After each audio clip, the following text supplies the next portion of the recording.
Police have released the identities of 4 people found dead in an apparent murder-suicide at a home in Kendall Lakes. We are told the victims were from 61 to 83 years old.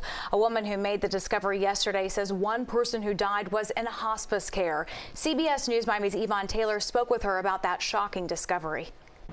Police say the tragedy happened here at this house on Southwest 137th Court and 45th Street. The woman that we talked to had not heard from one of the elderly victims for several days, so she and her mother decided to come here without knowing that they would find a bloody scene.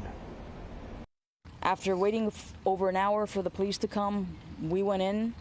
He opened the door. Joanna Cruz says she and her mother entered this house on Sunday after this man, who she describes as the couple's stepson, opened the door.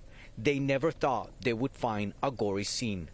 I saw the elderly lady's body on the bed to the right, the elderly man's body to the other bed on the left, the wife in the other room also with her head facing up. Cruz said the couple's son, in his 60s, was nowhere around. As I said, if he's still alive here, I'm next, so I took off. They found him in another part of the house, dead.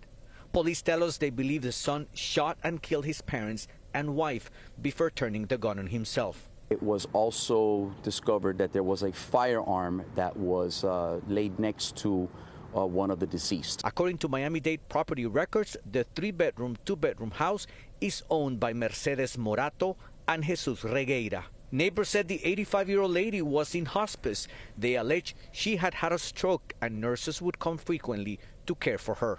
And they said that she was very, optimistic. She was talking, she was in good spirits. Meanwhile, her son, I hear, was not in good spirits. And I'm numb about it. I know my mother's very affected. She started getting very shaky. I had to lift her up because, it's a dear friend of hers, and I knew her as well. So it's numb. I feel like I'm in a nightmare.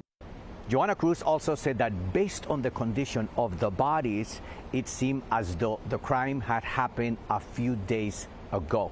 And at this very moment, it is unknown the cause of the tragedy. We are in Kendall Lakes. Yvonne Taylor, CBS News, Miami.